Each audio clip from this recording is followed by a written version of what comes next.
Je ne sais pas si j'ai besoin du micro, parce qu'effectivement, on n'est pas très nombreux à cette 4e édition des Jeudis citoyens. Donc merci à vous toutes et à vous tous d'être venus ce soir. Donc la thématique de ce Jeudi citoyen, c'était de vous montrer un petit peu le travail qui est réalisé au niveau de la ville sur l'embellissement en général, donc l'embellissement de la ville. Alors ça, on va vous présenter un petit peu ce qui a été réalisé. Donc c'est à la fois l'embellissement et le travail sur les routes, et puis tout le travail de fleurissement, tout le travail qui est réalisé sur la propreté urbaine par les services techniques et un petit peu les travaux à venir. Alors c'est vrai que là, on arrive dans une période où on peut embellir effectivement les voiries, puisque on a, dans les années précédentes, travaillé sur le sous-sol. Et qu'aujourd'hui, une fois que le sous-sol est fait, une fois qu'on a bien effectivement fait tous les réseaux dans les sous-sols, qu'on a bien mis les réseaux d'eau potable, les réseaux d'eau pluviale, les réseaux de France Télécom, que tous ces réseaux secs et humides sont enterrés, on peut enfin faire un enrobé et on peut enfin faire vraiment de l'embellissement des voies, parce que notre politique, ça a été vraiment de dire lorsque l'on refait du goudron, lorsqu'on réaménage une voie, il faut vraiment que le sous-sol soit refait aussi, parce que sinon ça sert à rien. Et qu'il y a eu tout un gros travail de la part de nos services techniques pour améliorer les réseaux, et notamment les réseaux d'eau potable et les réseaux d'eau humide, puisqu'on a voulu vraiment séparer les deux, puisque c'est idiot d'avoir l'eau potable, enfin l'eau de l'assainissement qui vient dans le réseau d'eau potable et qui est ensuite traité à la station d'épuration. Donc c'est vrai qu'aujourd'hui, on peut travailler sur ces travaux d'embellissement, parce que pendant les 2 années précédentes, effectivement, les Briançonnais ont été bien embêtés par tous ces travaux pour faire les réseaux. Donc ce soir, c'est Jonathan Bonda qui est responsable au service technique de toutes ces questions, qui va vous présenter un petit peu tous ces travaux. Donc il y aura toute une phase de présentation, ensuite des questions-réponses avec vous, et puis on finira par les travaux et l'actualité de cet été sur la ville de Briançon. Voilà, merci, je laisse la parole à Jonathan. Merci, bonjour à tous. Donc on va commencer ce jeudi citoyen par une thématique qui a été annoncée par Aurélie Poyot, qui est donc l'embellissement de la ville de Briançon. Alors pourquoi l'embellissement? On peut le définir en 3 points. Elle contribue à l'amélioration du cadre de vie dans le milieu urbain.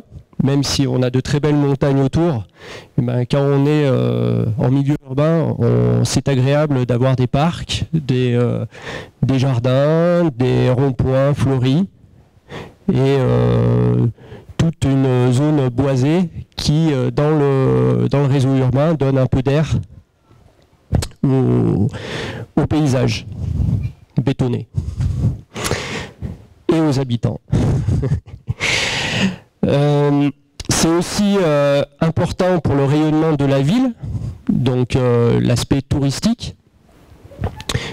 Effectivement, quand on rentre dans une ville, on apprécie d'avoir des espaces verts entretenus, du fleurissement, et puis c'est agréable et convivial. Cet embellissement contribue également à la propreté urbaine, parce que des espaces verts qui sont entretenus, qui sont beaux à voir, sont moins sujets à l'incivilité de la population, mais aussi des touristes qui respectent, enfin dans la majorité des cas.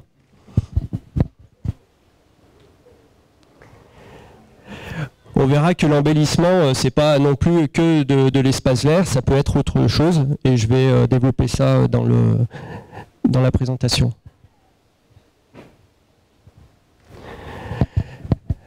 Donc il faut savoir que le fleurissement de la ville n'est pas nouveau, Et depuis les années 2000, la ville de Briançon, les services techniques, le service espace vert en particulier, nous met un point d'honneur à renouveler le label 3 fleurs des villes et villages fleuris.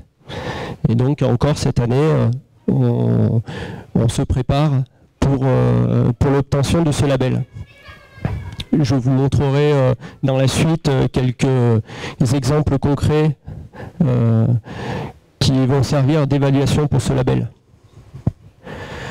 Donc, le fleurissement de la commune se distingue par le choix de variétés locales, de nombreuses plantes vivaces, un potager cultivé par les écoles et la création de jardins municipaux. Et en point d'orgue, on peut citer donc, le jardin du gouverneur. Bien qu'il ait souffert de quelques travaux durant ces dernières années, il reste quand même un exemple sur la ville de Briançon.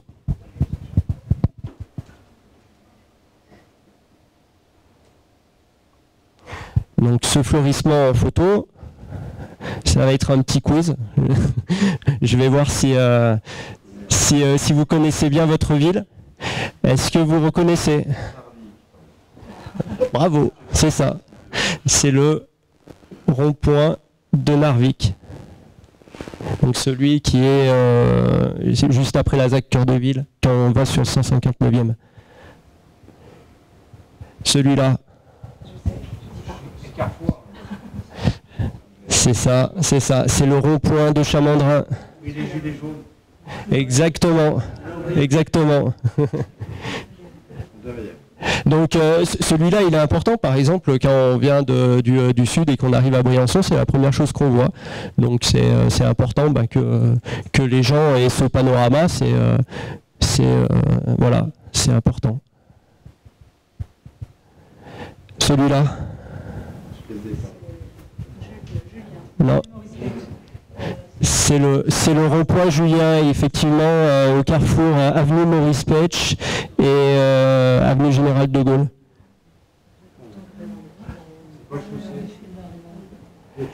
C'est vers Phil d'Ariane, c'est chaussée. Et celui-là, il est compliqué.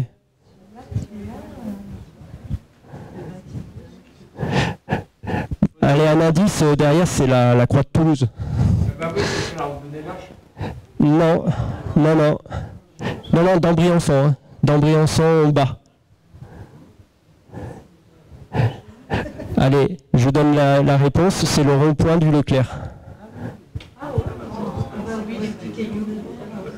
Voilà. Et alors, le final, est-ce que vous allez le reconnaître, celui-là ? C'est celui à venir. Voilà, c'est parce que avant la réalisation, il y a la conception et ça, c'est l'esquisse de conception du rond-point de pied-de-chaussée qui est en train d'être réalisé, puisqu'ils sont en train de couler les bordures, enfin les toiles en bordure. Voilà. Exactement. Donc pour terminer, mince. Hop. Voilà, le réaménagement du rond-point de chaussée. Donc quelques détails techniques. Les bordures hautes du rond-point et sa végétalisation ont été déposées pour laisser la place à un îlot plus bas, entouré d'une bande franchissable en pavé de pierre. Alors ça, c'est un détail technique, mais c'est les retours des transports en commun qui avaient des difficultés à faire la gération du rond-point initial, et donc ils nous ont demandé de réduire l'anneau et de le mettre franchissable. Alors ils vont rouler sur la bande de pavé pierre qui est franchissable en circonférence en périmètre du rond-point. Non, le reste sera, je vous rassure, le reste ne sera pas franchissable. Mais techniquement, il a réduit de diamètre. Les plantations seront réparties sur 6 secteurs, comme on l'a vu sur l'étoile. Le sapin qui était initialement sur ce rond-point a été replanté au niveau du rond-point de Prairie-Bois et il va bien. On a pris des, on a pris des nouvelles, on l'a vu bourgeonner, donc tout va bien. Il est content. La chaussée des avenues donc, du 159e et de l'avenue Maurice Petch, comme l'a dit Aurélie Poyot tout à l'heure, seront reprises. Et elles sont reprises rapidement puisque ces travaux vont commencer à partir de la semaine prochaine. Voilà. Les riverains qui sont impactés par ces travaux ont dû recevoir un flyer aujourd'hui, voilà, décrivant toutes les phases de travaux. Donc on s'en excuse par avance, mais pendant 2 semaines, ça va être très compliqué. Enfin, le quartier va devenir assez, la circulation dans le quartier va devenir assez compliquée parce que il va y avoir du rabotage et de l'application d'enrobés sur toute la largeur de la chaussée. Donc voilà, il va y avoir des complications. Mais on en reparlera plus tard. Et on reparle du trottoir? Non, en fait, c'est des travaux qui sont financés par le département et le département a en charge la voirie. Donc ça sera de bordure de trottoir à bordure de trottoir. Le stationnement est repris également. Voilà. Mais on ne touche pas au trottoir pour l'instant. Un grattage. Alors, il y aura une phase de rabotage où on enlève le revêtement existant. Voilà. Et ensuite, donc la phase de tirage après, c'est l'application de l'enrobé. Voilà. Et vous aurez gagné le loto. Alors je vous le disais en préambule, l'embellissement, donc il passe par les espaces verts, il passe aussi par un autre aspect qui est le renouvellement des luminaires. Alors d'un point de vue général, sur Briançon, à chaque fois qu'on refait une rue ou une avenue, on refait également, on renouvelle l'éclairage public. C'est ce qu'on a fait sur l'avenue du Lotaret, c'est ce qu'on a fait sur le chemin de la Tour, chemin des Salettes, chemin de Font-Christiane, sur la route de Grenoble. Et donc sur la vieille ville, on va s'y mettre à partir de cet automne. Pourquoi? Pour 2 raisons. La première, c'est que de plus en plus de lanternes ne sont plus réparables et certaines ampoules qui fonctionnent, alors c'est un terme technique, mais à la vapeur de mercure, sont interdites depuis 2017. Et pourtant, on en a encore sur la vieille ville, donc c'est important d'accélérer le mouvement et de remplacer ces luminaires. L'autre aspect, c'est un aspect économique, c'est qu'en remplaçant ces lanternes, on va les remplacer avec des plus contemporaines équipées de LED qui sont moins énergivores. Et donc du coup, ça pourra apporter des économies sur les dépenses en électricité de la commune. Si vous voulez, j'ai quelques chiffres. Pour l'instant, la consommation en kilowattheure par an de la ville, c'est 1 200 000 et ça coûte 160 000 € par an à la commune. Voilà. Le fait de remplacer l'éclairage traditionnel par un éclairage LED, ça apportera entre 7 et 10% d'économie sur cette facture. Seulement, voilà, c'est déjà pas mal, mais vous avez raison, on va en faire plus. On va équiper non seulement ces luminaires seront équipés de LED, mais aussi d'un module de télégestion. Alors, je ne vais pas rentrer dans les détails techniques, mais en gros, ce module de télégestion, il fonctionnera comme un émetteur-récepteur, c'est-à-dire qu'il émettra les possibles anomalies du luminaire. Donc les traditionnelles tournées de surveillance se placent justement à cette télégestion, donc on aura l'information directement en temps et en heure sur ordinateur. Voilà. Ça va dans l'air du temps avec tout ce qui est smart grid, etc. Et donc l'autre aspect, c'est qu'on pourra moduler la puissance du luminaire point par point à distance également. Et donc du coup, pendant les périodes creuses, la nuit par exemple, et tout, on pourra abaisser la puissance du luminaire. Chose que l'on pouvait difficilement faire avec de l'éclairage traditionnel, parce que les lampes à vapeur de mercure, iodure métallique ou sodium haute pression résistaient mal à ces variations de puissance. Alors que la LED, elle, résiste bien. Donc voilà ce qu'on pouvait dire sur l'éclairage. Donc quelques exemples en photo. Voilà la lanterne 4 faces de style qui a été choisie pour remplacer l'ensemble de l'éclairage existant sur la vieille ville. Celle-ci, elle est en place, elle est au niveau de la rue du Temple, au niveau de l'office du tourisme. Donc ça c'est de jour, et la voilà de nuit. Donc on ne révolutionne pas l'éclairement, d'un point de vue esthétique, elle rayonnera comme une lanterne de style ancien, comme on avait l'habitude de la voir. Par contre, d'un point de vue fonctionnel, elle éclaire davantage la voirie, et c'est ce qu'il faut pour être réglementaire vis-à-vis des normes PMR, enfin des normes d'accessibilité. Voilà.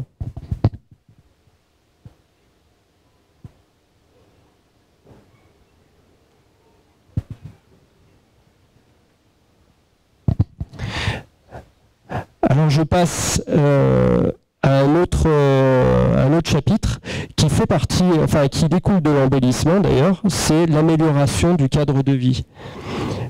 Alors l'amélioration du cadre de vie, on peut donner l'exemple d'une expérimentation qui va être mise en place cet été, du 8 juillet au 30 août, qui est la semi-piétonisation de la rue centrale, qui a fait beaucoup de débats sur les réseaux sociaux. Alors, je tiens quand même à rassurer la population de Briançon. On ne fait pas une révolution dans la rue centrale. Quand on dit qu'on va la mettre en zone de rencontre, parce qu'une semi-piétonisation de la rue centrale, c'est ni plus ni moins qu'une zone de rencontre, dans la pratique, elle l'est déjà. Parce que les gens traversent la rue centrale un peu où ils veulent, et les automobilistes, le sachant, roulent déjà à 20 km/h. Voilà.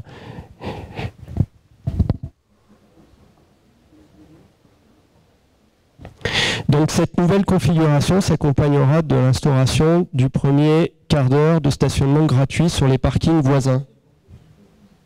J'ai une question à poser. Comment ça se fait que pour la fête de la médiévale, j'étais intéressé par ça parce qu'on a des défilés. Et un jour sur des prêts, j'ai vu mise en route de la piétonne annulée.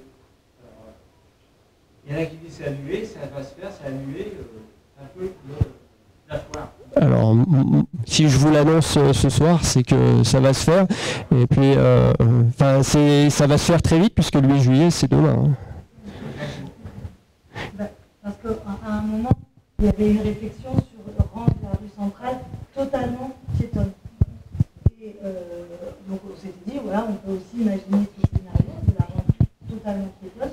Et il y a eu un gros travail de la part de Francine Dardenne d'aller sur le terrain, rencontrer l'ensemble des enseignes, des commerçants, des riverains, pour aussi discuter un peu avec eux de ce projet. Et c'est vrai que la piétonisation totale a beaucoup inquiété les commerçants. Et donc, on s'est dit qu'on pouvait aller sur un projet qui permettait d'avoir un partage de l'espace, et que effectivement ça pouvait être un premier pas vers peut-être demain une piétonisation. Mais c'est vrai qu'il fallait le faire de manière que ça fonctionne, et que le faire de manière consensuelle et que tout le monde soit d'accord. Donc voilà, on n'a pas voulu non plus arriver en totale opposition avec les commerçants. Et ce projet-là, par contre, est accepté. Donc, voilà. Les voitures vont passer, c'est ça. Il n'y a plus de stationnement, c'est vraiment, voilà, c'est ça. C'est pour ça que vous avez entendu rue piétonne, ça n'existe plus parce qu'effectivement, il y aura quand même le passage.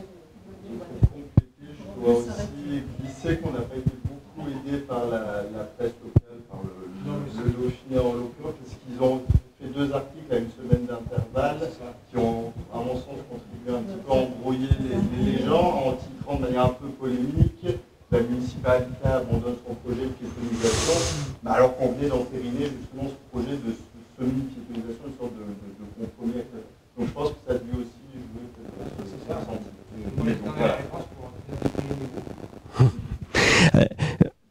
Si je peux ajouter juste une chose, c'est vous connaissez le panneau de zone de rencontre, celui que l'on voit ici là. Voilà. Je vous le décris, donc il y a un piéton qui est en gros, un vélo qui est en moins gros et une voiture qui est toute petite. Et ben ça, c'est le sens de priorité sur une zone de rencontre. En fait, c'est que en gros, le piéton est roi, c'est-à-dire qu'il peut traverser n'importe où, il peut déambuler n'importe comment. Ensuite vient le vélo. Donc le vélo peut rouler dans les 2 sens de circulation, c'est-à-dire depuis le rond-point jusqu'à la chape et de la chape jusqu'au rond-point de pied de chaussée. Alors là, le fait d'enlever le stationnement, ça va donner de l'air à toute cette circulation et les vélos qui ont peur pour l'instant de prendre cette voie en contresens. Je suis utilisateur du vélo, donc je sais quel sentiment on peut avoir.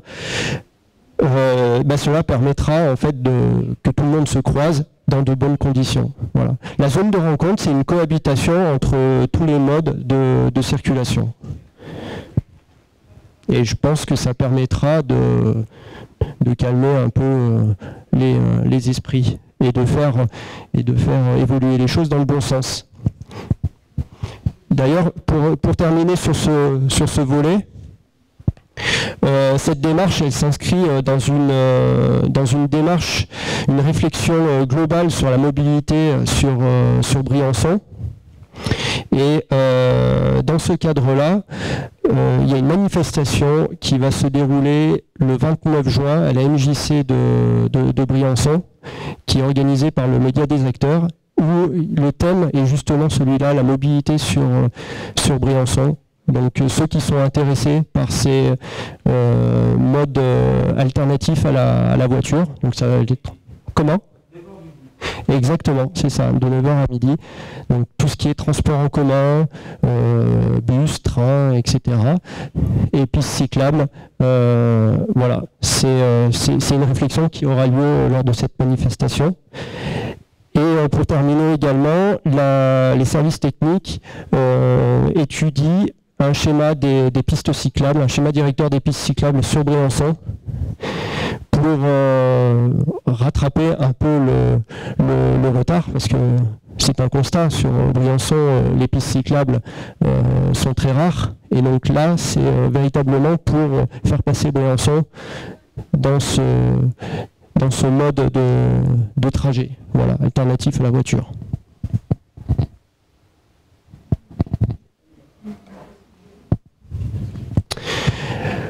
Pour terminer donc ce cadre de vie, on peut aussi parler des aménagements assez remarquables que l'on peut aller voir au parc de la Chappe, et notamment la requalification des berges du lac de la Chappe. Donc on va le raconter en photo. Donc voilà l'état initial des berges. Donc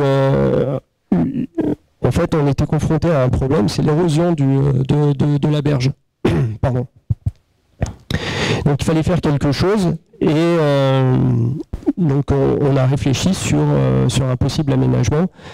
C'est Monsieur Soupa qui est à l'origine de ce projet, et c'est l'entreprise, enfin le CPIE, qui a réalisé ces travaux.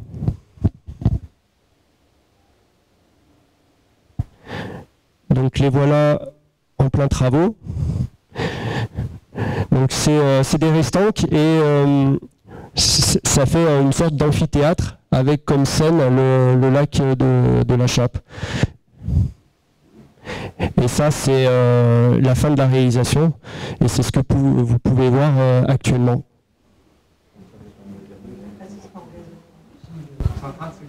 C'est en train de s'engazonner, oui. Là, c'était brut de décoffrage, comme on dit, hein. C'était juste après les travaux. Mais je trouve que c'est un beau rendu, oui. Il y a quand même Oui. Il y a quand même un passage pour aller à l'eau. Oui, ici. Là, vous en avez deux. Vous en voyez deux, là. Donc c'est possible d'aller. Oui, oui, oui. Où ça? Ici, là? Alors pour l'instant c'est brut, mais après ça peut évoluer, hein. Il y a plein de... Enfin on peut faire un peu ce qu'on veut. Hein. Le problème des algues.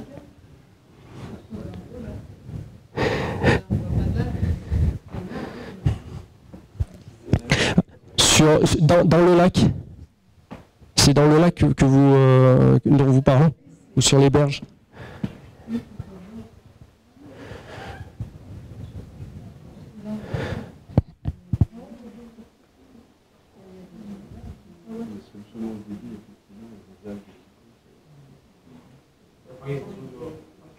Bah après, il y a des périodes d'étiage où on peut venir, on peut intervenir dans le lit du lac. Hein. Ça va peut-être manquer un peu d'ombre, non? On va mettre du mobilier, on va mettre du mobilier. En fait, c'est un ouvrage comme celui-là dans un espace vert, ça vit. Alors, en fonction de la fréquentation, etc., on fera et puis des remontées aussi, hein, que des citoyens qui vont l'utiliser. Bon, on pourra installer. On ne le voit pas, mais en fait, pour l'avoir utilisé souvent avec des enfants, en fait, en face, on ne voit pas à droite, il y a des arbres, et en fait, quand on y est l'après-midi, il y a de l'ombre aussi qui est diffusée par la voile. Bon, c'est vrai que c'est aussi le bord de l'air, et donc, quand les enfants jouent à l'eau, bon, c'est sympa aussi d'avoir du soleil, voilà. Mais je sais qu'on avait de l'ombre parce qu'il y a un arbre. Oui, vous avez des grands sujets là, hein, ici, là, qui sont importants. Hein. Et de l'autre côté aussi, oui. Puis au printemps et à l'automne, on a bien le soleil. Oui. De l'ombre dans le parc de la Chape, on a.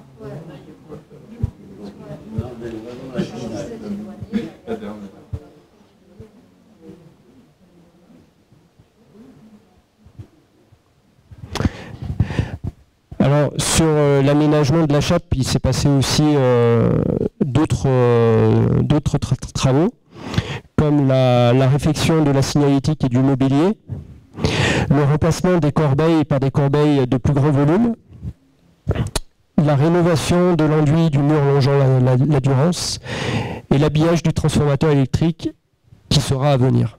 Voilà. Tout ça contribue à l'embellissement de ce parc. Oui. Est-ce que les bassins qui sont au pied des arcades, elles sont guides?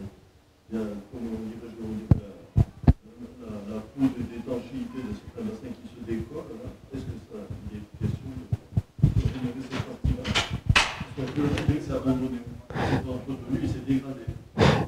Alors il y a plusieurs ouvrages comme ça qui sont dans un état d'usure.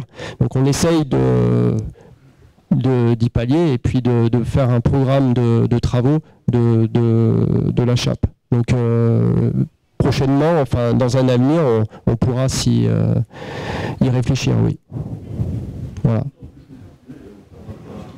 Oui. Ben, ça met ça fait ressortir l'autre. On l'incorporera dans le programme d'entretien de la Chape.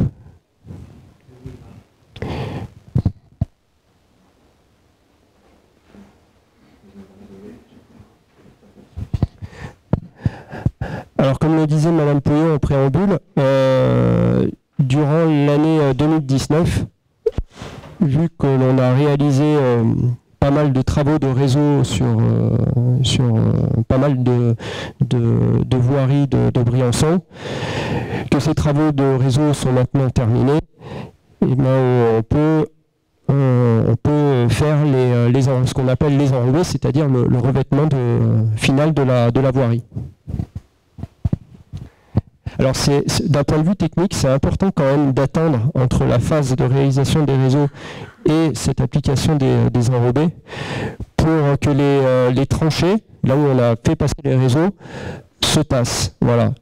Donc il n'est pas rare d'attendre quelques mois, voire des fois un an, pour déjà pour faire un cycle complet des saisons, puisqu'il y a des saisons où la pluviométrie est plus importante que d'autres, et ça contribue à l'affaissement des tranchées.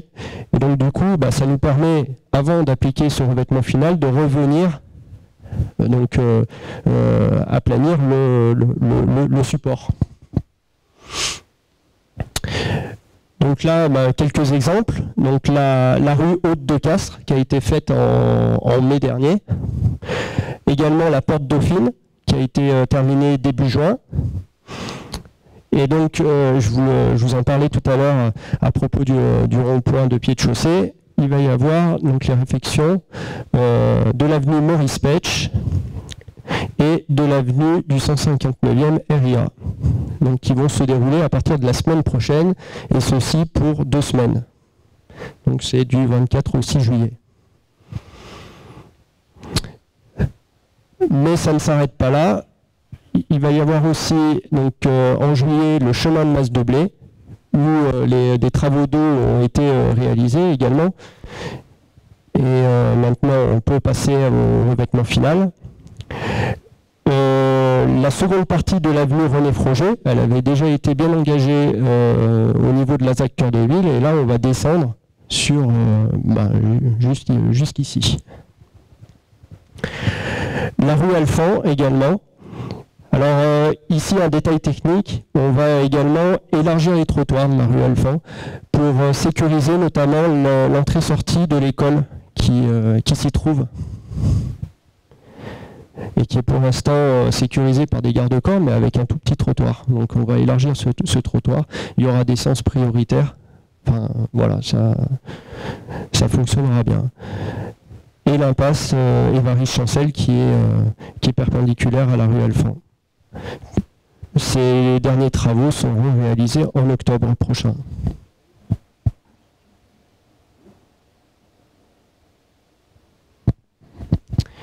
Je vais passer la main à Aurélie pour le reste de la présentation. Merci beaucoup. Non, mais après voilà, on vous a fait un rapide panorama. Donc après, on est à votre écoute pour voilà, d'éventuelles questions ou d'éventuelles remarques aussi. Si vous avez constaté qu'effectivement il y a des endroits dans la ville qui manquent de fleurissement ou qui mériteraient une attention particulière, on est là aussi pour voir avec vous si vous avez identifié des points, voilà, des points qui sont mal aménagés, qui sont mal entretenus, ou voilà, si vous avez aussi des remarques, des manques à nous faire revenir. Aussi sur le mobilier, il y a aussi tout un travail sur le mobilier qui peut être voilà, qui peut être dit. Dans le parc Chancel, Parc Chancel. Non, là où comment ça s'appelle? Oui, le parc Chancel, le jardin. Il y a un vieux bassin qui est vide à Central Park. À Central Park derrière. La place de Souza et la place des Escarpes. Et il y a un qui est très proche de là où je me passe. C'est bizarre ce truc vide. Ouais, ça fait même. De terre avec des Oui, on pourrait imaginer de le végétaliser. C'est une idée. Oui, c'est une idée, ouais. C'est une idée sur laquelle on pourrait effectivement travailler sur, sur cet aménagement-là. Il y avait eu un gros travail il y a maintenant 3 ans, 4 ans sur l'éclairage et sur aussi la reprise des bancs et de cet endroit-là. Mais effectivement, sur l'eau, on n'a rien eu de ce bassin pour avoir une réflexion sur le bassin, oui, tout à fait. Pourquoi pas?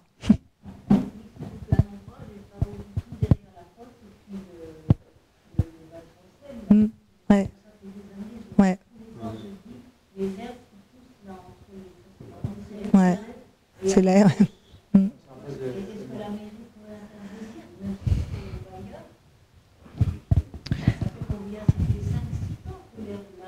C'est à nous, ça? Ouais, il faut. Ouais, ben voilà, ça fait partie des, comme vous dites, des points noirs qu'on peut noter et améliorer. Et cette partie, c'est pas au bailleur, c'est bien la ville. Ouais. La partie qui appartient au bailleur, c'est vraiment le parc qui est entre les 2 immeubles là, derrière. Ouais. Mais cet endroit, oui, on peut aussi faire quelque chose. Faut qu'on vérifie. On va vérifier sur la propriété foncière. Après. C'est surtout là où il y a les arbres. Dessous, c'est là où il faut dire. Là où il y a les arbres de parking, dessous, c'est juste en face de chez moi. Il y a une couche d'herbe comme ça. Alors c'est vrai qu'on a aussi une difficulté aujourd'hui au niveau des espaces verts et de l'entretien, c'est qu'on a fait le choix depuis plusieurs années de ne plus utiliser d'herbicides et c'est vrai qu'aujourd'hui, alors il y a des endroits où c'est compliqué d'aller d'aller enlever l'herbe. Il y a des endroits où on sait qu'il faut aller l'enlever parce que souvent on refait les enrobés et puis la nature elle repousse quand même des fois entre les jointements des trottoirs et c'est embêtant parce que si on n'arrive pas à aller les enlever, c'est au niveau du cimetière, après les herbes repoussent, ça dilate les joints, après l'eau s'infiltre et du coup c'est plus compliqué. Et c'est vrai qu'on cherche au niveau des services techniques des potions magiques, des potions parallèles sans herbicides. Et là apparemment ils vont essayer avec de brûler. Ça va être une idée d'aller brûler avec le chalumeau, mais je sais qu'ils ont fait des essais avec du vinaigre, mais voilà, on va essayer de le faire, mais c'est vrai que c'est des endroits où c'est pas facile. Où ça vous dites ? À Lyon. D'accord. Ouais, on va essayer. On l'a déjà fait, hein. On l'a fait dans la chaussée il y a 2 ou 3 ans. C'est vrai que cet espace derrière la poste, c'est un très grand espace en plein centre. Il faudrait réfléchir à comment mieux avec le bailleur, parce qu'il y a plein d'enfants. Mais il était bien utilisé, il y avait de l'arrosage automatique, tout a été cassé, arraché. Il y avait même un arbre de la liberté. Oui. C'est vrai. Par rapport aux aires de jeu pour enfants,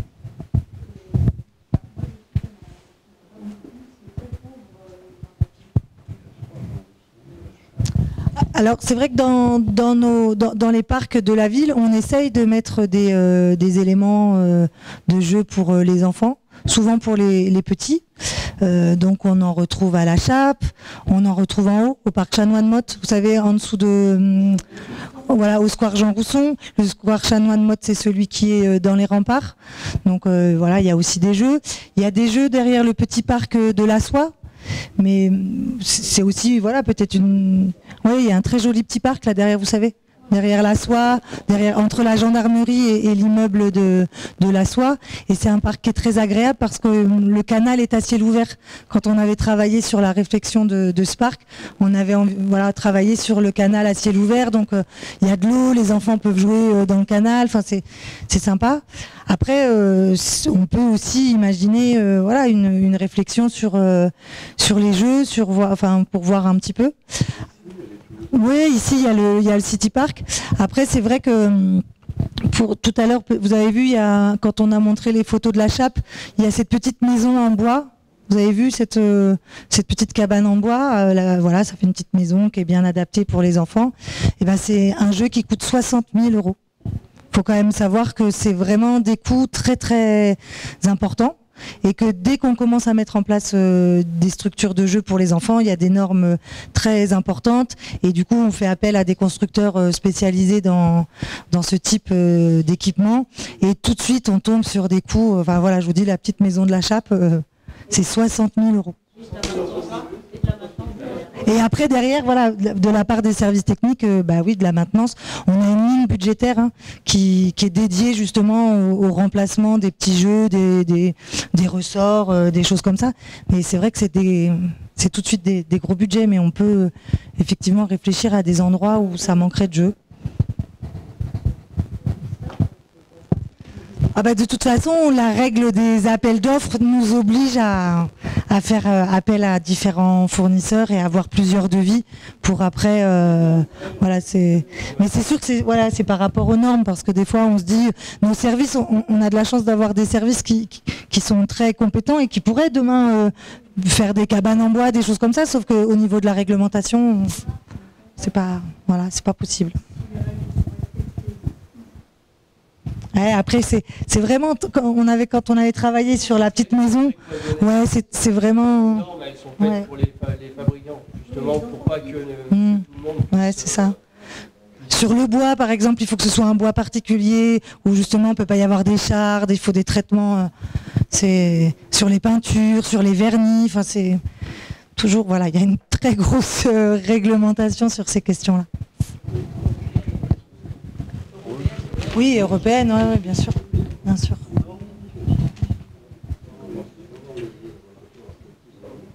Je pense aussi à quelque chose qu'on n'a pas trop parlé, mais sur l'embellissement aussi de la ville et du cadre de vie, il y a eu tout un travail, et je pense à ça quand on a regardé le rond-point d'entrée de ville, quand on arrive du sud, le rond-point de la zone d'activité sud, il y a eu tout un travail aussi mené par Francine Dardenne sur la publicité. Et sur le fait qu'on a enlevé énormément de panneaux parce que la législation avait changé et donc tous les petits panneaux publicitaires pour annoncer des hôtels, des bars ou des services ont été enlevés. Et c'est vrai que ça participe aussi à l'embellissement de la ville parce qu'il y a vraiment cette pollution visuelle qui est moins importante et vraiment on avait fait des photos de avant-après l'entrée de ville à ce rond-point là de la zone d'activité sud, et le fait de plus avoir ces panneaux, ça permet de vraiment se reconcentrer sur le grand paysage et ça a été aussi un moment important ça dans l'embellissement de la ville. Et là, lors du prochain conseil municipal, on va arrêter le nouveau règlement local de publicité qui donne justement toutes ces réglementations en termes de publicité dans la ville. Donc c'est un document qui va être arrêté, ça veut dire qu'il va être soumis à la concertation publique. Donc là aussi, les citoyens briançonnais pourront venir en mairie, au service de l'urbanisme, pour prendre connaissance de ce règlement local de publicité et pour pouvoir faire éventuellement des remarques ou apporter des choses sur toutes ces questions-là. Et ça participe au travail qu'on mène sur la pollution visuelle. C'est aussi une thématique qui est... En plus, oui. Il était encore indiqué, mais quand un commerce ferme, il ne va pas s'amuser à aller enlever tous les panneaux qui restent indiqués. Donc c'était déjà un gros nettoyage. Après, c'est aussi important que les commerçants puissent quand même se faire connaître, savoir. Et pour ça, donc, dans cette nouvelle dynamique, vous avez peut-être vu en ville, donc tout est maintenant des petits panneaux qui se ressemblent. Il y a une unité, c'est plus joli. Voilà, c'est plus chacun fait comme il veut. Ils sont marrons. Il y a le numéro de téléphone en bas où on peut appeler si on veut se faire indiquer.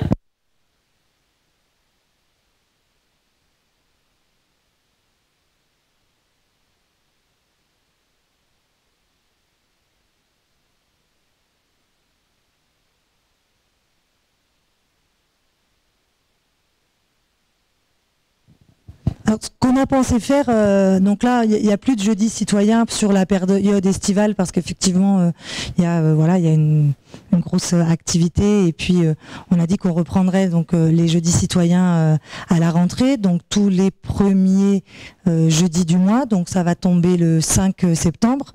La thématique du prochain jeudi citoyen, ça va être sur la solidarité. Et puis on s'est dit qu'après on pourrait refaire un point sur l'ensemble des jeudis citoyens qu'on a menés sur les différentes thématiques et puis qu'on laisserait la parole aux Briançonnais pour nous faire remonter des idées, des projets sur les différents thèmes qu'on a pu voir au cours de ces rencontres. Donc sur l'embellissement, on peut aussi imaginer que voilà, vous puissiez profiter des mois d'été pour flâner, pour vous balader et puis pour faire remonter peut-être des choses que vous auriez vues qui sont pas qui nécessitent, des fois on voit pas certaines choses et puis peut-être que ça nécessite pas toujours un énorme travail de la part de nos services pour améliorer un peu les choses. Alors ça se fait un petit peu, ce travail-là il se fait un petit peu par dans les réunions de quartier hein. Vous savez qu'il y a des réunions propres à chaque quartier tout au long de l'année.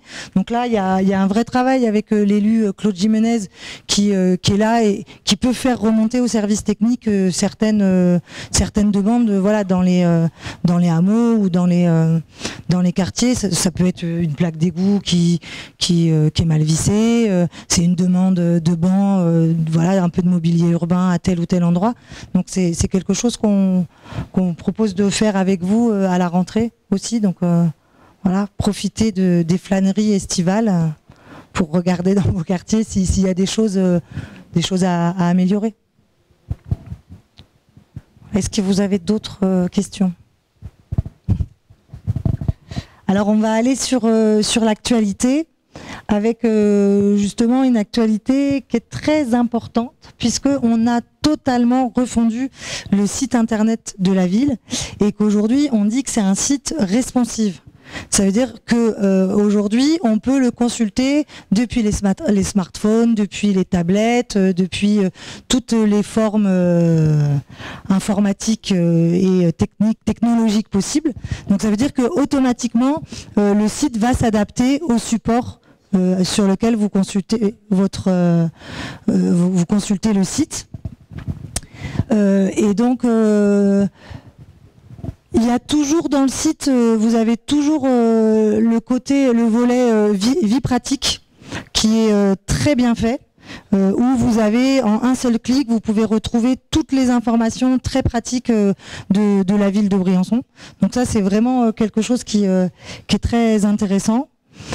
En fait, on s'est rendu compte que quand on tape Briançon dans Google ou dans un moteur de recherche, si vous tapez Briançon, le premier site qui apparaît, c'est celui de la ville de Briançon. C'est pas celui de l'Office du tourisme. On est référencé en premier.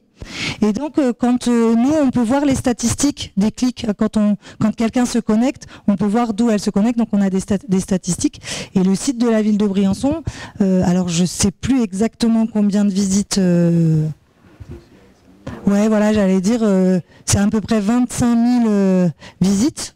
L'été. Et du coup, on s'est rendu compte que c'était aussi vraiment un moyen pour le touriste. Hein, c'est vrai que c'est vraiment un site qui est à la fois dédié aux Briançonnais et aux touristes. Et du coup, on a fait en sorte que dans la vie pratique, le Briançonnais puisse tout de suite avoir accès à des informations très ciblées, comme par exemple les horaires de la piscine, parce que on s'est rendu compte.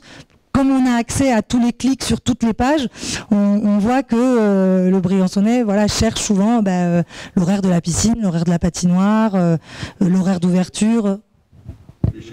Oui, alors après la déchetterie, effectivement on le met sur le site, mais souvent on a des liens qui permettent aussi de renvoyer sur le site de la Comcom, puisque les déchetteries sont de la compétence intercommunale. Mais on fait des liens pour gérer les choses. Et puis dans la vie pratique, après vous pouvez avoir accès à tous les formulaires. Donc tous les formulaires au niveau des affaires scolaires, hein, concernant les inscriptions à la cantine, mais ça peut être aussi des documents CERFA pour remplir des demandes de passeport, de carte d'identité. Au niveau de l'urbanisme, vous avez tous les documents qui sont téléchargeables pour faire les déclarations d'urbanisme, les permis. Et donc on a vraiment travaillé sur ce nouveau site et on vous encourage à y aller. Hein. Alors une autre activité qui va se dérouler l'été, donc depuis quelques années, on a mis en place des camps d'été pour les 11-13 ans. Donc les inscriptions sont en cours, il reste de la place. Il y a 2 stages, un qui se déroule au mois de juillet, un qui se déroule au mois d'août. Donc les inscriptions se font auprès du Calme et le prix du stage, le coût du stage est basé sur les revenus des familles. Donc on arrive à avoir des stages extrêmement intéressants pour des familles défavorisées. Et ça fait maintenant 3 ans, ou j'allais dire c'est peut-être le 4e été, je pense, qu'on le met en place, et c'est vraiment chouette. En fait, on avait constaté que pour l'accueil des petits, il y a le Calme il y a le centre aéré qui fonctionne très bien, qui organise vraiment des activités qui sont vraiment très intéressantes, puisque on a la chance quand même d'avoir des infrastructures sportives exceptionnelles et qu'on arrive à emmener les enfants du Calme voilà, à la piscine, à la patinoire, à faire du kayak sur le lac de la Chappe. Enfin, il y a vraiment tout un programme qui est très intéressant, mais ça s'arrêtait au niveau du CM2. Donc on a mis en place ces camps d'été pour les 11-13 et ça fonctionne, ça fonctionne bien. Donc oui, c'est ce qu'on a dit tout à l'heure sur la suite des enrobés et des travaux. Donc effectivement, on a prévenu les riverains de manière personnalisée, puisqu'on a édité un petit tract, un petit flyer pour expliquer effectivement aux riverains qu'ils allaient être un petit peu embêtés. Oui. Pour les insomniaques. Ouais. Donc ensuite sur l'agenda là de ce qui va se passer dans les jours à venir. Alors demain, Si on chantait était prévu depuis de longues dates au Parc de la Chappe. C'est une manifestation qui a lieu tous les 2 ans et c'est une chorale, hein, les enfants chantent, ça a lieu tous les 2 ans et ça regroupe l'ensemble des écoles de tout le territoire briançonnais. Donc il y a 1300 enfants qui se retrouvent, qui tout au long de l'année font un vrai travail pédagogique dans leur classe avec leurs professeurs.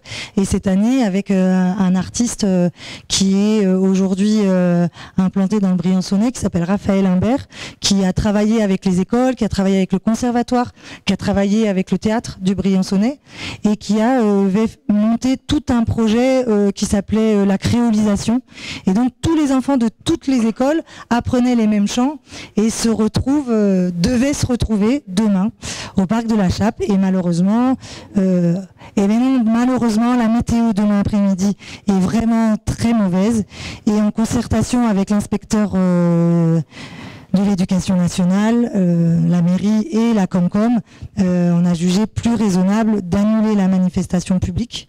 Donc il n'y aura pas de manifestation publique au Parc de la Chappe, mais on a trouvé une solution pour que quand même les enfants qui ont répété toute l'année, les gens du conservatoire qui se sont impliqués, on a trouvé une solution. Les enfants du Nord iront chanter à la salle du Dôme à Monetier et les enfants du Sud iront chanter au Collège des Garçons, pour que les enfants au gymnase du collège Les Garçons l'après-midi. Au gymnase. Comment ? C'est demain. La fête de la musique, du coup, c'est demain. Donc malheureusement, si on chantait, c'est annulé dans voilà. Alors c'est annulé au Parc de la Chappe, mais après, pour le projet pédagogique des enfants et pour le travail, voilà, c'est important que les enfants puissent le voir. Et malheureusement, vu que c'est des salles qui ont des capacités petites, malheureusement le public pourra pas y assister. Mais un DVD, des films seront, voilà, les enfants seront filmés et puis on pourra, voilà, faire passer les films.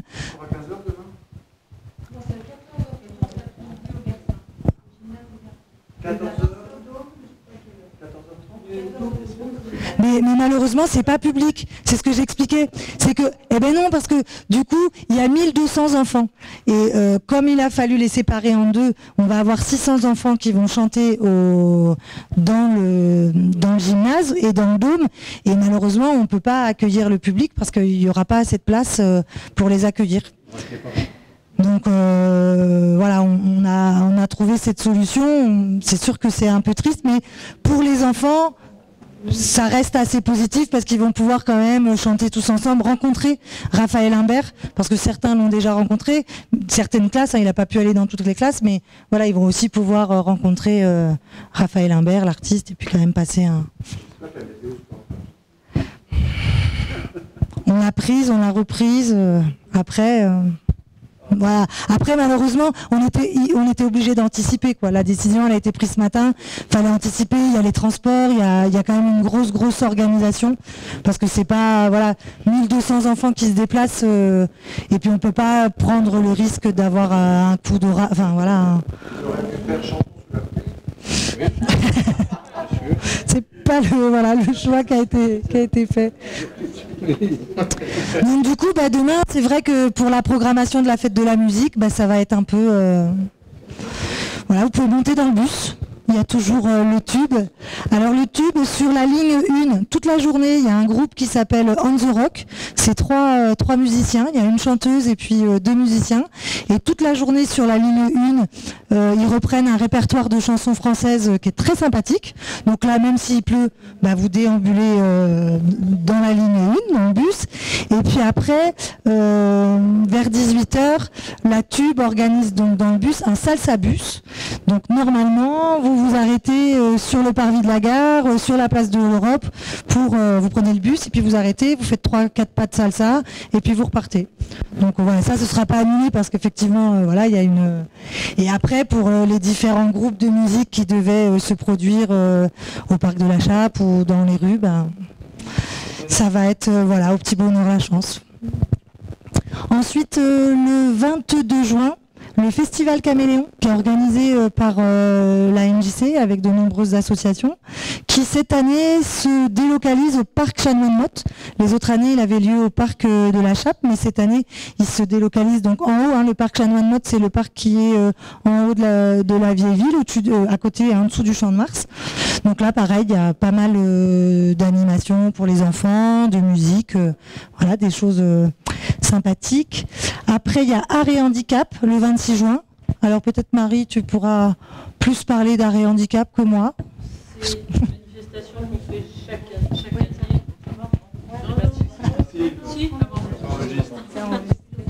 Donc Art et Handicap, donc il y a 2 manifestations dans l'année, une l'hiver et une l'été. Donc celle qui se déroule l'été, donc là c'est le 26 juin, mercredi prochain, au parc de la Chappe. L'idée est de réunir des personnes valides et des personnes en situation de handicap. Non. Au parc de la Chappe, pardon. Au parc de la Chappe. Voilà. Et la commune et les structures de personnes handicapées, la Masse des Roseaux, la Fondation Edith Selzer, l'association Solidarité Handicapée participent, et même l'APF va monter de Gap. On les a vus ce matin à leur assemblée générale et ils viennent donc avec un petit groupe. On partage des activités toutes simples dans le parc. Alors il y aura des animaux, il y aura des ateliers de modelage terre, la ludothèque, un petit parcours sportif, voilà. Des choses très simples mais qu'on partage ensemble, un pique-nique, de la musique, et voilà. Donc deuxième édition le 23 novembre au théâtre avec un spectacle et d'autres types d'activités. Le but étant de tisser des liens, de montrer, de participer avec les personnes en situation de handicap et de partager des moments ensemble. Nicole. Oui, bien, vous avez l'habitude, puisque c'est la 4e année, qu'on fait une exposition hors les murs au parc de la Chappe. Cette année, c'est sur le thème de la poétique des ruines, et c'est un thème qui s'harmonise particulièrement bien avec le lieu de la Chappe. Donc, voilà, on a la personne Perrine Flex a parcouru le monde. Hein. Vous avez des paysages qui sont d'Allemagne, de Belgique, surtout des pays des ruines entre guillemets du nord de l'Europe. Elle est à la recherche de lieux inaccessibles au public et dont elle peut donc donner une image un peu insolite, et puis une image qui peut-être va disparaître dans les moments à venir. Voilà. Donc c'est très très intéressant. Cette jeune femme a un frère à Briançon, donc c'est comme ça qu'elle a connu Briançon et qu'elle a été amenée à répondre à cet appel d'offres. L'exposition est sur les arcades de la Chappe, comme d'habitude, et dure tout l'été, donc jusqu'aux Journées du patrimoine en septembre. Voilà, je vous la conseille fortement parce qu'elle est très, très intéressante. Le vernissage a eu lieu... Eh oui, tu n'étais pas là. A eu lieu vendredi dernier.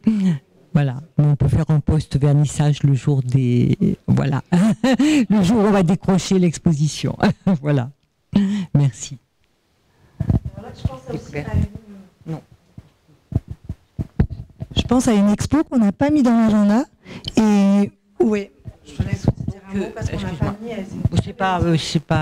voilà, à partir du 11 juillet, au Centre d'art contemporain, vous aurez une exposition qui est en partenariat avec le FRAC.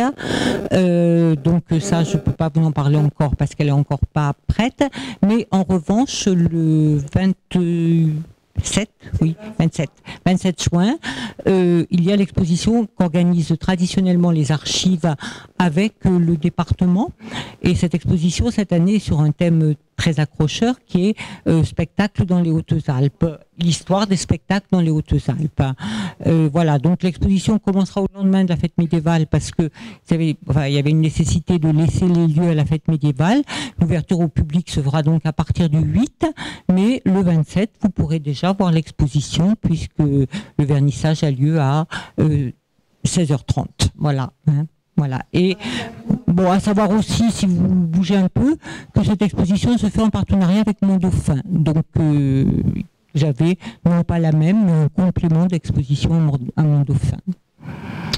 Je vais vous parler de la fête médiévale pendant que j'y suis. Alors, et puis après, quelqu'un parlera des ateliers cuisine et santé.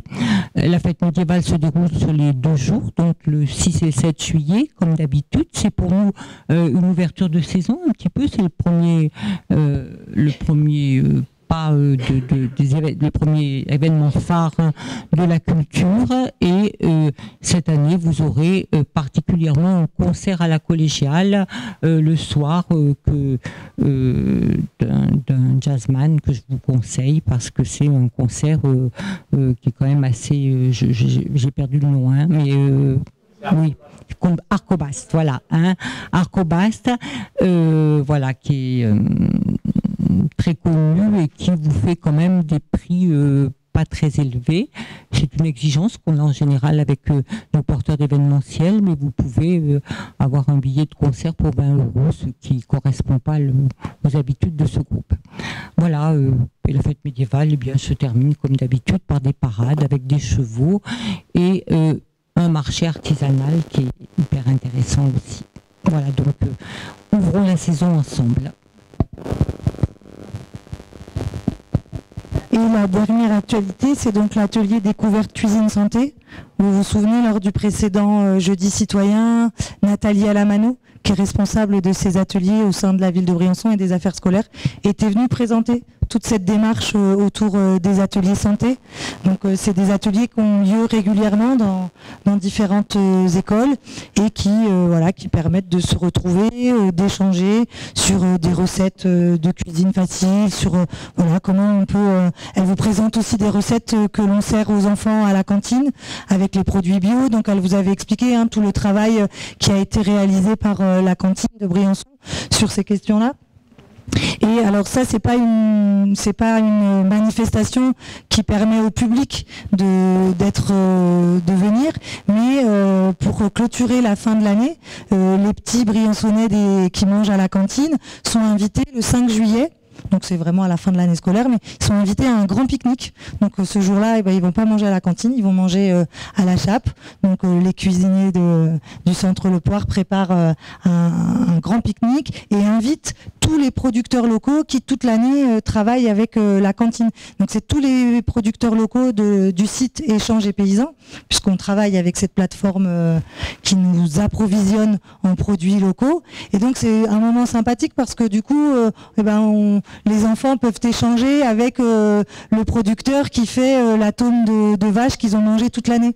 Donc c'est vraiment un moment sympa et ça permet aussi de clore l'année de manière sympathique et voilà, ça permet aussi le 5 juillet, on va recevoir, si je ne dis pas de bêtises, la 3e carotte, puisque pour le label Écossaire, le label bio et tout le travail qui est réalisé dans nos écoles, c'est donc des labels qui sont certifiés bio, c'est donc un Écossaire, c'est un label, et ils délivrent dans les restaurations collectives, ils délivrent des carottes. Donc on a eu la première, on a eu la 2e, et le 5, on aura la 3e carotte. Quelques événements de l'été que j'aurais pu annoncer. Oui, continue. Donc voilà, sur l'agenda là des semaines à venir, on a fait le tour. Et effectivement, Nicole va aussi vous dire un peu de vive voix les autres événements de l'été, parce qu'on arrive effectivement sur un moment très très important et on se revoit qu'en septembre. Donc voilà. Oui, je vais aller très vite et vous donner simplement l'essentiel. Déjà dimanche 22, donc il y a 2 concerts. Un concert à 17h à la collégiale de l'orchestre symphonique PACA. Et à 18h, les Offenbachades au Casino avec Monsieur de Champfleury, qui est une opérette. Donc c'est le point d'orgue un petit peu de cette année d'Offenbachade. Et à 19h, vous avez un spectacle au Théâtre de Cadran, les clowns en particulier, de Valérie Billard. Enfin, un spectacle aussi du Conservatoire et de la MJC. Donc voilà, c'est un dimanche bien plein. Et alors, après au mois de juillet, je vais simplement vous énumérer les grands événements. Autour du 10 juillet, on a Violoncelle en folie qui commence à ce moment-là et qui dure à peu près du 10 au 14 juillet, une bonne semaine. Vous avez 4 concerts à Briançon, mais il y en a aussi beaucoup à Villars-Saint-Pancras, un à Val-des-Prés, si mes souvenirs sont bons. Et donc c'est vraiment un orchestre de violoncelle qui est de grande qualité, mais qui en même temps se met à la portée de tous les publics, et essayez, même si vous n'êtes pas des fanatiques du violoncelle, parce que je pense que vous serez conquis.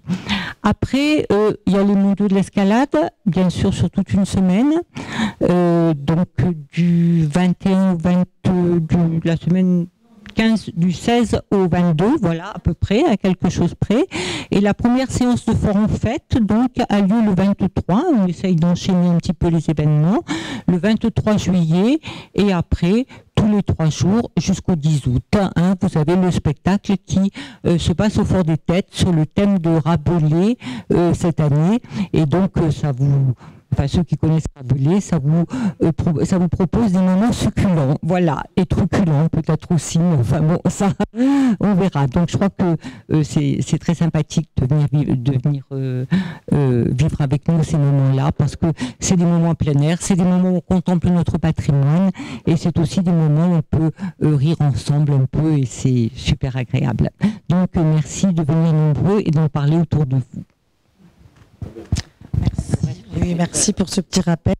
Eh ben, merci à toutes et à tous d'être venus ce soir. Et puis, on vous souhaite un bel été. Et puis, on se retrouve, on a dit, le jeudi 5 septembre.